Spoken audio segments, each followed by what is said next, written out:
Good Thursday, everyone. I'm Cyrus Webb, and welcome to Conversations Daily News. Glad you all could be with us. Well, we made it over the hump, and we're in the hump stretch toward the weekend. Of course, you have your news headlines coming up on this Thursday with a message from my book, Words I Choose to Live By. And in today's Entertainment Spotlight, you'll be part of my conversation with author Wendy Willis Baldwin discussing her brand new book, The Sisters We Were.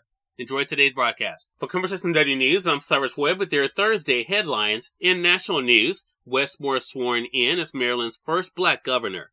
Maryland Governor Wes Moore was sworn in as the state's first black governor on Wednesday, pledging to work for greater inclusion and economic equity while also focusing on improving education, fighting crime, and climate change.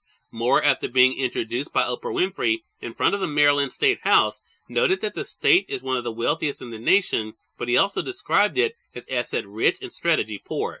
It is time for our policies to be as bold as our aspirations and to confront the fact that we have been offered false choices, Moore said. We do not have to choose between a competitive economy and an equitable one.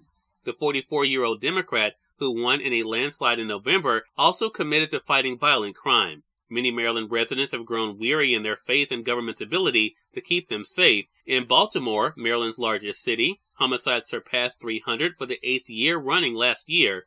Gun violence remains high despite repeated promises from elected officials and new anti-violence initiatives. Moore said the state can build a police force that moves with appropriate intensity and absolute integrity and full accountability, and embrace the fact that we cannot and will not militarize ourselves to safety. In more national news, prosecutors say Brian Walshe looked up how to dispose of body. The husband of a Massachusetts woman who has been missing since New Year's Day went online to look up ways to dismember and dispose of a body, and items belonging to the woman with her DNA were found at a trash processing facility. A prosecutor said at his arraignment on Wednesday on murder and other charges. Now guilty pleas were entered on behalf of Walshe 47, and he was held without bond in Quincy District Court.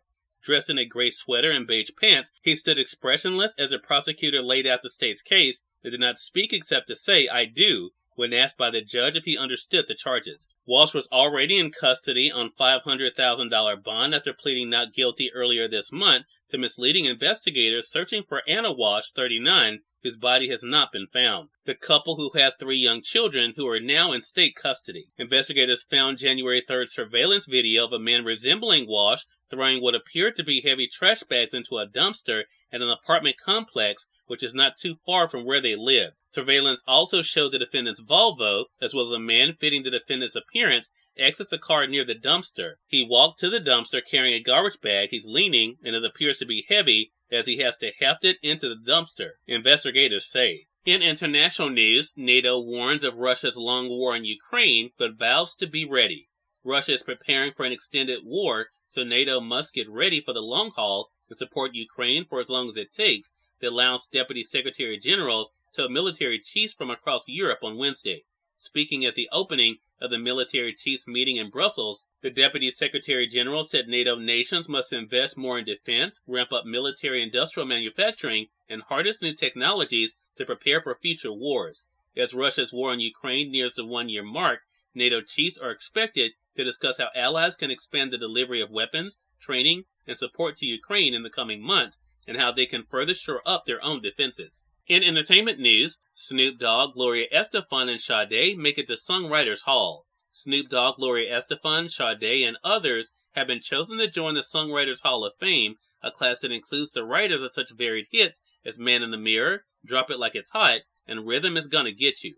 The 7 songwriters from the class of 2023 will be inducted at a gala June 15th in New York City. The 2023 class represents not just iconic songs, but also diversity and unity across genres, ethnicity, and gender, songwriters who have enriched our lives and in their time literally transformed music and the lives of billions of listeners all over the world, said Nile Rodgers, the Hall's chair. And finally, in business news, Wall Street has biggest pullback of the year, led by tech. Wall Street had its biggest pullback of the year as a January market rally sputtered. Technology stocks led the way lower, including a 1.9% drop in Microsoft after the tech titan joined others in its industry in announcing layoffs. Weak readings on retail sales and industrial production also helped keep investors in a selling mood. The S&P 500 fell 1.6% on Wednesday, the Nasdaq fell 1.2%, and the Dow lost 1.8%. Cyrus Webb, Conversations Daily News. It's now time for a message from my book, Words I Choose to Live By. Enjoy. Good Thursday, everyone, and welcome to this episode of Words I Choose to Live By. Your personal walk is one that not everyone will understand, but it is yours. Do not allow others to dictate the way you travel along your path. Have an amazing Thursday. We are part of my conversation Come and Go with author Wendy Willis Baldwin in today's Entertainment Spotlight. Stay with us. You're listening to Conversation Daily News. For Conversation Daily News, I'm Cyrus Webb with Entertainment Spotlight. Author Wendy Willis Baldwin joined me on Conversations Live, the radio show, to discuss her great new book, The Sisters We Were. Here's a bit of our conversation. Wendy, thank you so much for the time. Really appreciate it. Hey, thanks for having me on, Cyrus. I'm the one that's grateful.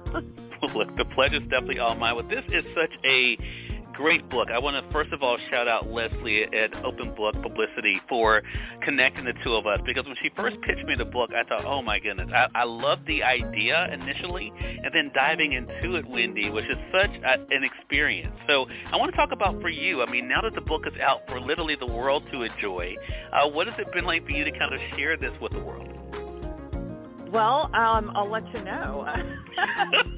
Today, January 17th, today is my actual pub day. And so effectively now, it's no longer on pre-order mode. It's actually available on bookshelves pretty much everywhere books are sold. So, but I will tell you, I've had the good fortune of having some advanced reads on this. And the feedback has been really heartwarming and just very encouraging. And The Sisters We Were is a story about, two estranged sisters and how they come together. And it really interrogates how our most intimate relationships expand and contract pretty much in direct proportion to the secrets we keep. It's all about intimacy, right? And so I'm excited to see that people are receiving that in a way and that it's resonating. And, we all have those intimate relationships. And, I'm excited for the world to meet Pearl and Ruby Crenshaw.